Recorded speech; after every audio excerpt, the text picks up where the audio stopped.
Hey, welcome to Prayers Radio. I'm your host, Rich Jarvis. This is my co host, John Waterhouse. This show is only about prayer. Ernest Holmes, which we call spiritual mind treatment in this philosophy. We have a very wonderful and exciting guest today, which I get the chance to introduce. Yay! His name is Jeff Schlicht. He is a RScP, which is a prayer practitioner at uh, Pacific Coast, which is over in Seal Beach, California. We've had one of the reverends on there on this show before. He's also a chaplain at the Global Center for Christ Consciousness. And let me give you their websites there. http pacificcsl.org. And for the Global Christ Consciousness Center, it's gcc.one. I suggest you check it out and do that. Would you mind praying us in, Jeff? I don't mind at all. All right, let's just take a breath. That breath, that oxygen that we count on, that we take for granted, lives our bodies. Exhaling carbon dioxide, which doesn't serve us. We just breathe in that love and light that is God. Exhaling out of our mouths all that doesn't serve us, to clear our path, only calling it ease and grace. For there is that ethereal power and presence that is always in our life, for it is back of all life is life itself. That I just breathe that in, knowing that truth that God is my truth, our truth. And as we step into this prayer radio today, knowing that this time with Rich and John and each and every one of you, whatever time frame that you listen to this space is blessed. This time is blessed.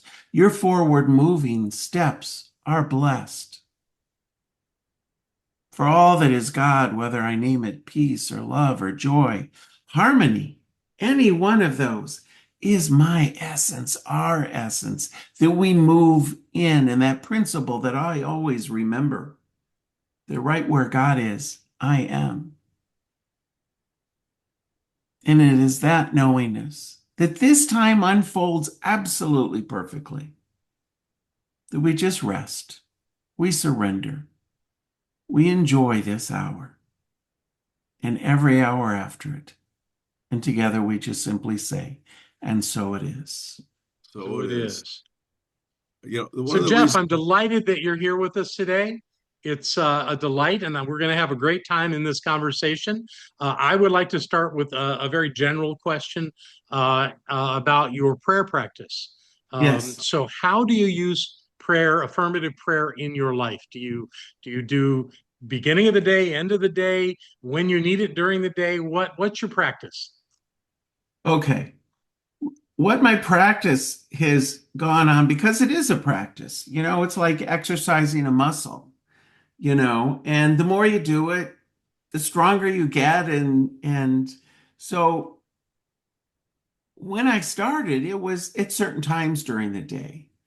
But I would have to say my walk in life is an ongoing conversation with God. And that's what I call prayer, is that we get to own it individually. And for me, it's understanding basic principles. And there are two. And that right where I am, God is. So I can talk to God every now and then, all day long. In fact, there are times in our day that, we have to have a little come to Jesus, sit down meeting with God. But the other principle is that there is the law that it does not take time off. So any thought, any word, any activity is always impressed into that law. So it's that mindfulness of waking up, awake and conscious, understanding these two principles are always at work in my day and all of our days. And starting with gratitude and carrying on that conversation all day long until I then go back to bed and and the day also in gratitude. Because gratitude for me, the smallest grain of something, even if I've had a challenging day or in a challenging situation, there's something to be grateful for. I don't care how big or small it is. But what I've noticed is that little tiny grain of sand, then another one pops up. And all of a sudden, I'm standing on an entire beach of gratitude, wonderfulness. So it's a gratitude of form that builds that bridge to the divine, So for me, it's a prayer all day, knowing that I can just, Emma Curtis Hopkins would say, pick a Wednesday and just a Wednesday afternoon and look up. I know that of my day all day long, that I can just step into prayer. So that exercise, that practice, um, it's just a conscious awareness as I go through my day. Yeah, Brilliant. Thank you. you're welcome. Rich? Well, the tangible results, what have you seen from that? I mean, the tangible results from prayer. A lot of people ask, well, I did the prayer, but it didn't work. And for you, what tangible results have you seen in prayer? Okay, a whole bunch. And let me define what I've come to know as prayer, because I think those things, for me, they move. What I know because of my faith, prayer always works. I know that. It always works.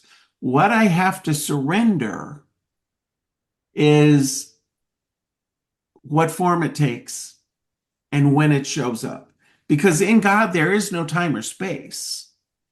And be patient. Prayer is always answered. I always explain it's not like going through a drive-through, where you talk to the clown, you give your order, you go to the next window and you pay for it. And then you go to the next window and you pick up exactly what you ordered. Prayer doesn't work that way. God is not a doer, so we're not beseeching. We're affirming what we already have. And it's that place that I come. And that phrase, heaven is upon us now. That core, that center it's always present. Now, can I get way over here? My God, yes. So many times. I think prayer at the end of the day is coming home, no matter how momentarily that might be. But it's like people praying for peace, let's say. Instead of changing an outwardly experience where all the pieces are moving, it's that coming home of that peace that is God that always lives within me. And when my perspective from that peace of God shifts and changes, it doesn't require the outside to make that shift, but my perspective has. And it quiets the noise of the world because I have come home. Now, demonstrations, which we call it in practitioner language, you know,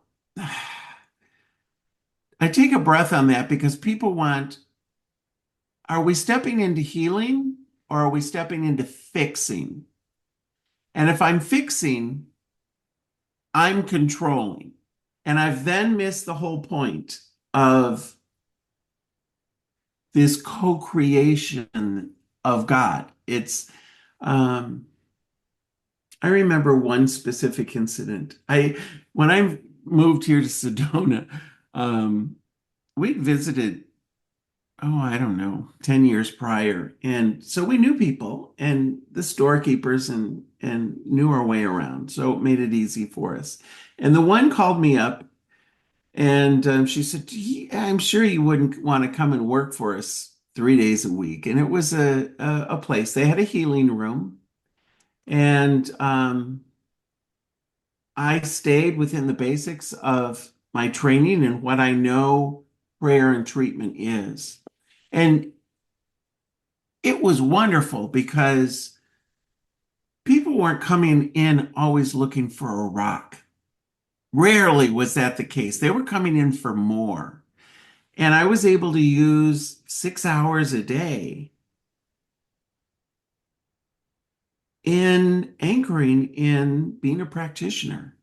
And we had a healing room and we had sound healing and I did that and treatments and so forth. But I kept true to the principles of how I was taught. And a couple from Michigan, and this woman came up and she goes, we'd like to have a session with you. And I thought it was her. And she goes, no, no, it's my husband. And they were there, he terminal cancer.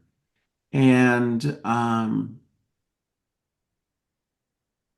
I thought, oh my God, how am I going to do this? This was years ago. And for me to be genuine and authentic in my work, I need to be anchored that I am an integrity with how I present something. So our healing room was in the store next door. So I thought, well, I said, let me go check and make sure it's good because somebody could go in there and be messy.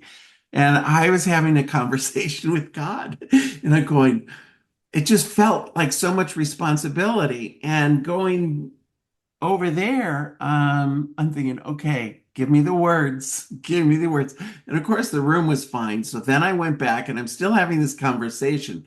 And then I took the gentleman over there, knowing I had one more pass, going, okay, God, come on, give me the words. And before we went into the session, actually starting it, I'm thinking, what's always served you is truth. And what I had this man, I mean, this trip to Sedona was like that Make-A-Wish Foundation. It's your last time out. And I sat him down on the table and I went like this. I said, this is form and it's temporary and it has a shelf life. I need to talk about the elephant in the room. And from there, I spoke my truth. I was in integrity. I relaxed and we started the session. And my sessions were like 30-minute treatments because I kept to the principle and I spoke of his wholeness, among other things. But when we were complete, he sat up and cried like a baby. And basically, what I did was bring him home because the noise that was out here was the medical industry only focusing on the broken part. And he went off with a very changed perspective. And I thought, okay, God's got this. And in my mind, I do this, thinking, when I release this prayer, my work is done. And just in humbleness and humility, I am just the vessel of this word. I am not doing anything, you know. But I'll have to say this. I was shocked a year and a half later that this couple walked back in. And he said, they came from Michigan. He goes, I came from Michigan to see you again. He goes, I went home and I went into remission. And now it's come back. And I said, come on, let's go talk. And I said, do you remember how I started the session a year and a half ago? I said, that hasn't changed. Now, what's on your mind? And it was, I'm going to miss my family and my grandkids. So we just went into a deeper conversation that, our forms don't live forever, no matter how that catches up to us. But our souls, they're eternal. And that missing or that preemptive grief is an earthly thing. It's within form. And I never saw him again, but those conversations, I'll never forget that, and the other demonstrations, I see them as maybe too general. It's not like the drive-through window where you're going to get that sack and exactly what you wanted was in it. But their life had shifted. Abundance had come into their life. And with the treatment itself, in Essential Earnest in the book, it talks about we can pray to here to tomorrow. But if you have the person that you're praying for is so closed up, you might start praying that there's becomes an openness. You come up from it at a different direction. And that has occurred. And when that has, it wasn't exactly what they ordered and what they got in the bag, but their perspective, and they came home within themselves. And those beliefs that we have here that we create and we have the opportunity to change. It's how we see and know the world. How I see and know the world is then how I move in the world. And if we can get just to the point to rest in God,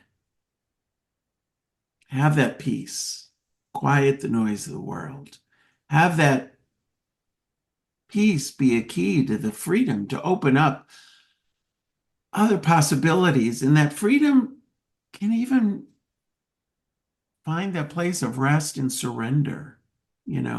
My You find that? How do you find that grounded place within you to keep that? I mean, you're dealing with somebody who has cancer or some other type of uh, challenge, if you will.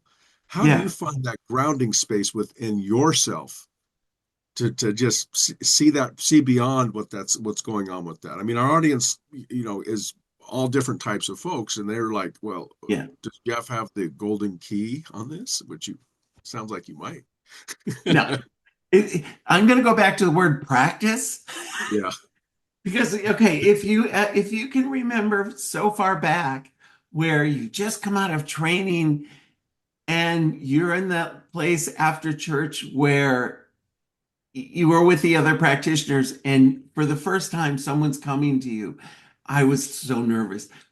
But it's the repetitive practice on how the practice of being a practitioner fits within me. At the point that you start to stand into it and own it. You know,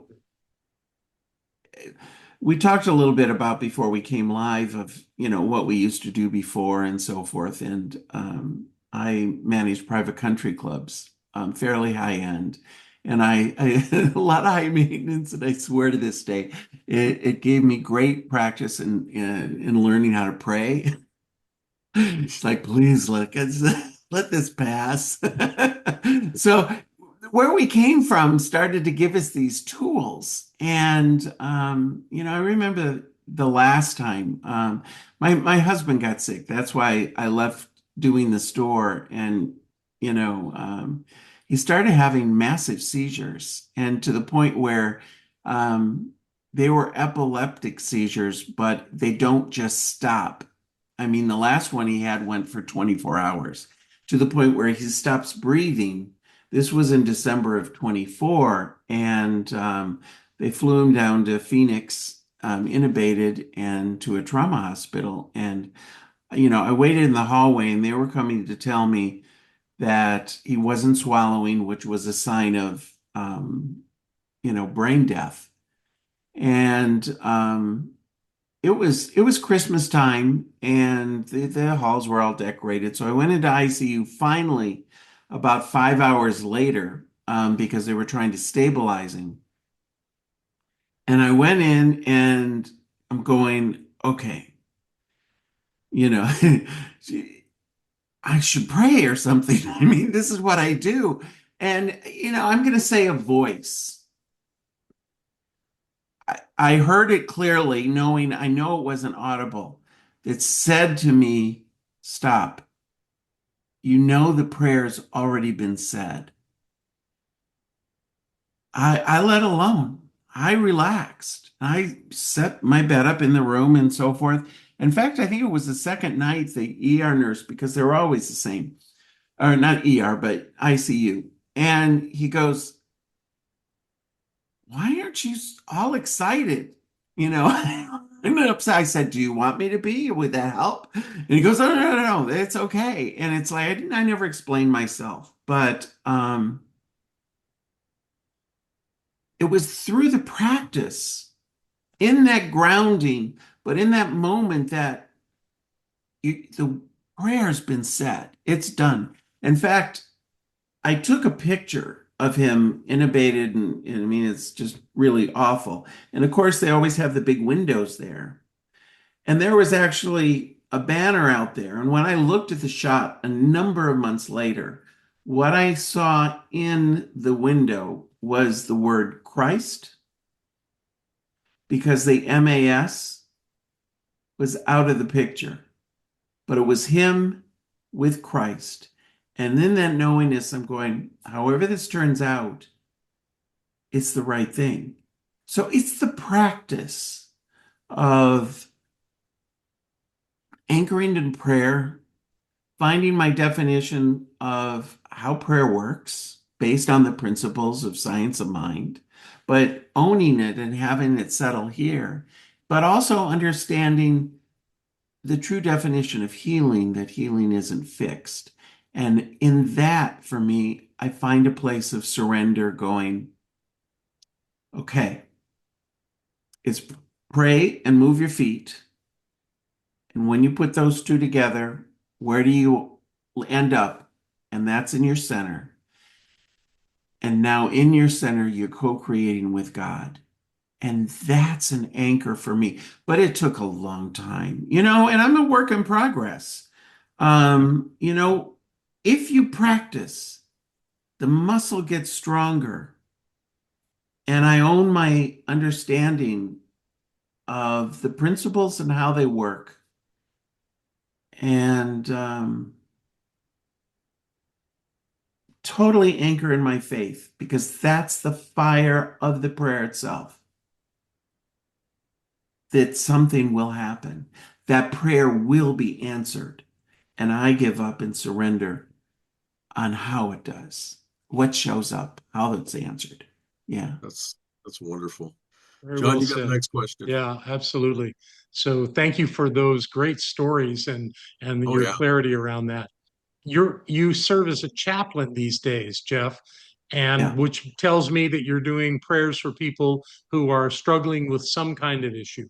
And thank you for doing that important work.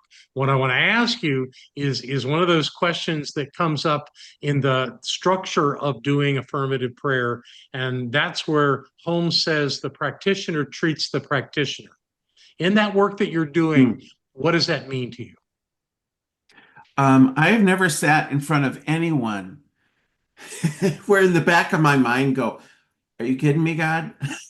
This is what I'm working on. So the practitioner treats the practitioner. I don't care what I'm doing, with a client, whether it's spiritual counseling or prayer and treatment.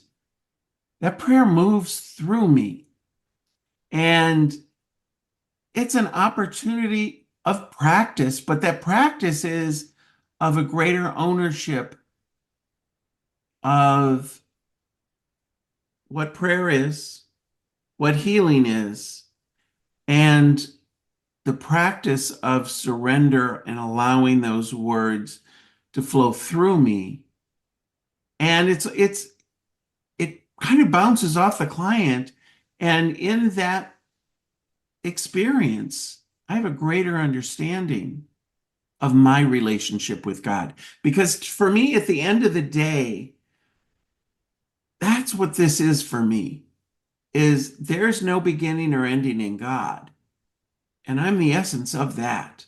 So therefore, there's no beginning or ending of the knowingness within me. So this practice of how it moves, the practitioner treats the practitioner, I grow in being of service and using prayer to other people. And it defines what prayer is and what healing is to me each time, each day. And having the flexibility of allowing that to move, to have a greater understanding, to move in the sense of growing. I always, my phrase for myself that I've created is I'm always becoming without a destination because I'm already home. And that home is with a capital H.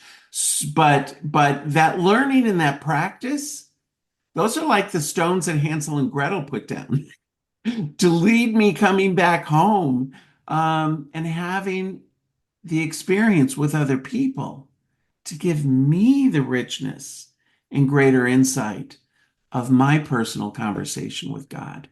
Yeah. That goes into our next question. Your evolving prayers, how have they changed over time? I mean, we all come from a place of discovery, if you will, when Yeah. we're younger, and then we evolve our prayers over time. How have those changed over times to the present right now?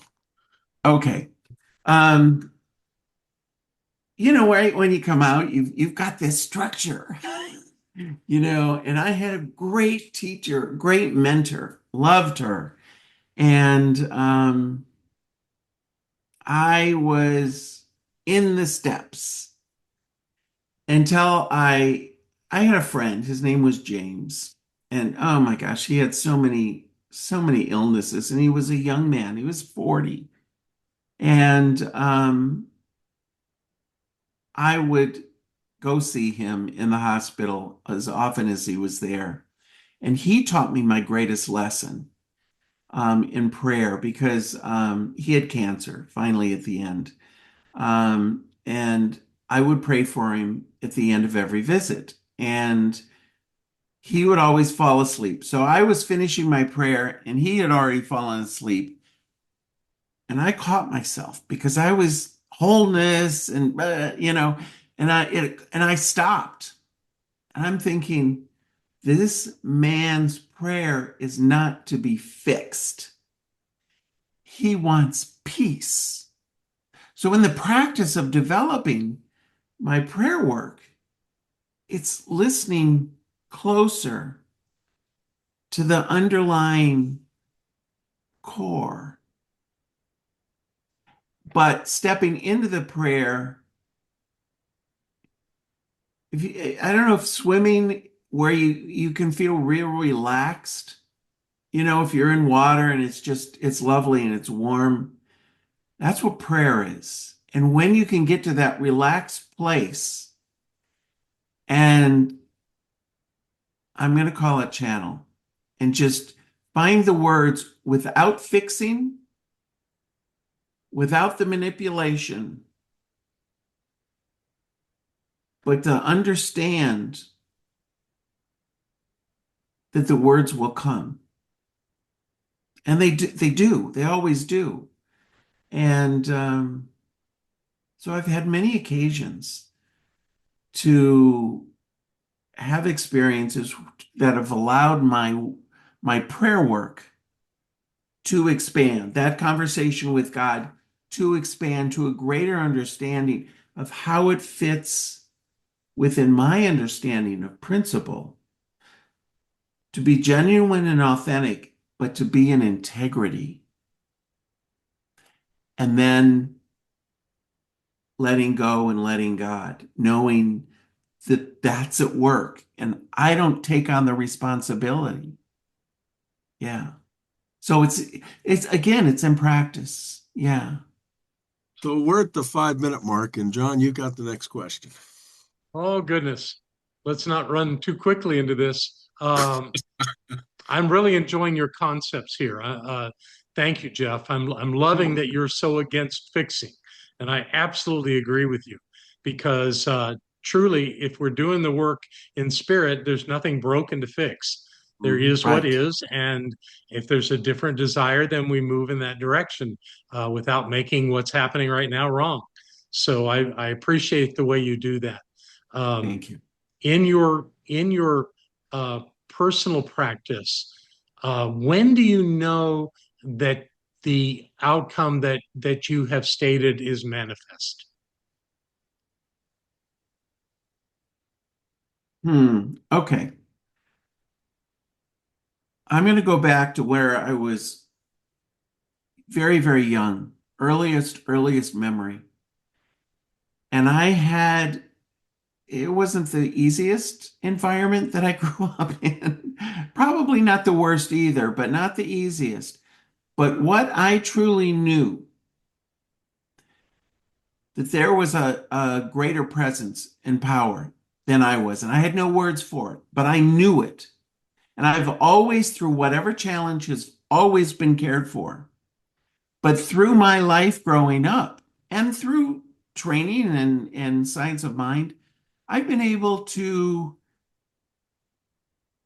get a vocabulary to steal great phrases from lots of good people, and I put them in my toolbox. And when I'm done and I impress that word into the law, to me, I explain prayer like building a fire. You start with kindling.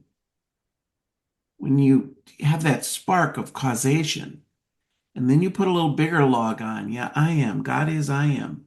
Now you get into the realization of a bigger log, and that's where the fire really starts to blaze. And when you get to releasing it, and after the gratitude, you're just in that glow of the warmth of that. But it's the knowingness that it will be answered. And it's when I release the prayer, I let go of it's a place, what I've learned now, of surrender, knowing it will be done and it will come in the form, because when we have expectations or that control, that's when we are missing seeing the demonstration of the prayer. But if I'm open, if I'm at a place of surrender, I will know it here. And to get to that place of, okay, I'm ready to move into Thanksgiving and release, I feel it. It's like, okay, you're there. It's like if you've always driven a stick shift, it's not here. It's an embodiment of knowing when, okay. So it's not having the form or fact. I don't keep records of demonstrations because I know it's going to be done. It's done. It's done. I suppose that's when it manifests, is when you know it's done. Yes, absolutely. It grows Very nice. from there. It's done. Yes. That's great. Thank you. Well, How do you explain this philosophy to somebody that has no clue about this, about science of mind and Ernest Holmes' teachings? To somebody, just your elevator speech, if you will. I was going to say this goes back to, the test on practitioners. What's your elevator speech? It's not a religion. It's a philosophy that's all encompassing. But the one element is it's God, and the rest of it is how it works. One of my, and I'm going to paraphrase and totally hack it, but one of my greatest Ernest Holmes quotes is, there's only light. There's only light. The only darkness in the light is a shadow I cast. The work is, how do I get out of my own way? That's the work that we have here. Course in Miracles talks about this place as an illusion, and people spiritually whitewash with that. But there's a reason that the collective has created this form that we live in. But again, form creates the work and then creates the bridge to the divine. It's how do we get out of our own way? How do we get out of our own way? And as a final question from me, what would you like people to get out of this conversation we've had today? Anything in particular come to mind? I think everybody needs to take a breath. We step into spirituality. I see it all the time, and it feels like some people's soapboxes are higher than others. Okay, let's get rid of all the pedestals. Let's get rid of all. It's unmeasurable. It's not, I need to be and no more. I need to do this. It is a personal experience. That conversation with God is yours. Own it. Unmeasurable against anybody else. And just talk, it's funny. A young man came from El Paso. He wanted to have a baptism. And for me, growing up Catholic, I knew what baptism meant. Cast out original sin. Well, of course, we don't believe that. There is no sin. It's a perspective of separation. But it's like, okay. But I met with his parents. He was 7 years old. His name was Oliver. He was the best. And on this Zoom meeting with his parents, I said, why do you want to be baptized? He goes, my mom reads stories and John the Baptist to me. And she said, yeah, we don't really have a church here in El Paso. We watch Unity of Houston, Michael Gott's church. And I said, oh, he's a good guy. And little Oliver asked, he goes, do you know God? And I said, yes. And he had round glasses like I do. And his eyes, I swear, got as big as this. And he goes, how do you know God? And I said, when you moved to El Paso, I said, how did you make friends? He goes, well, we just played. And I said, okay. And then what happened? He goes, oh, I got to know him better. I said, okay. I said, do you have a best friend out of all of them? He goes, yeah, his name's Jimmy.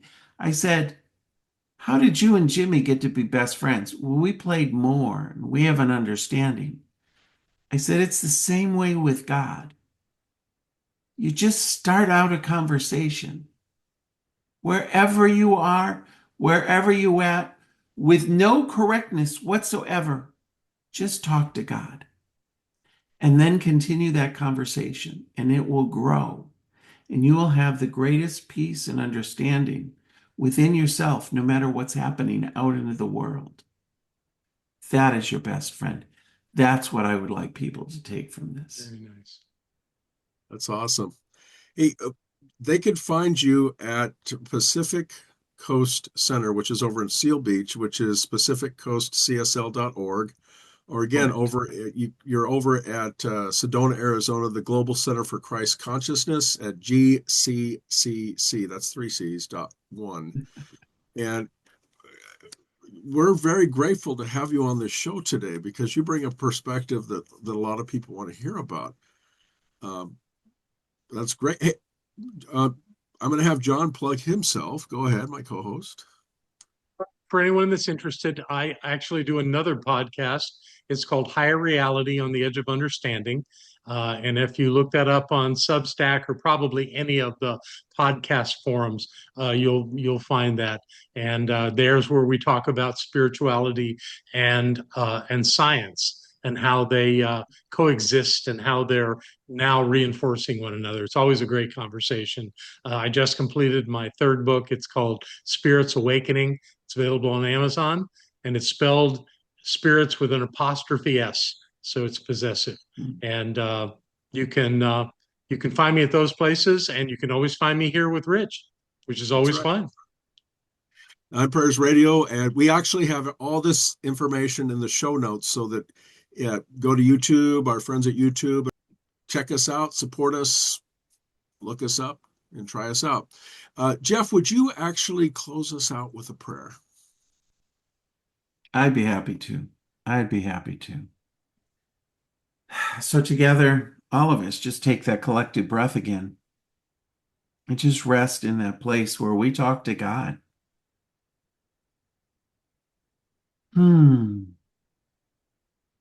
Sometimes I just think of it like a feather that is just slowly moving down, finding its center and resting in that place where it knows that it knows that it knows. For there is that one mind, one life, one God. That truth that is my truth. That I give thanks for all of this knowledge, all of this wisdom within Rich and John to unfold all of these ideas one after the other. For it is that light itself that lives and breathes and moves in us and through them and through our ears that spark that understanding, that discussion, that light that is always present.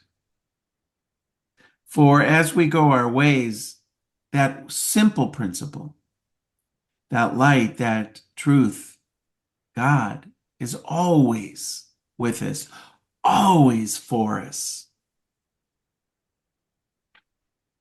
And as we co-create with God moving forward in our individual paths and collectively, for a prayer for one is a prayer for all, because we're all of that oneness that is God, that we go in peace, we go in love, and we have that infinite power propelling us forward only in truth.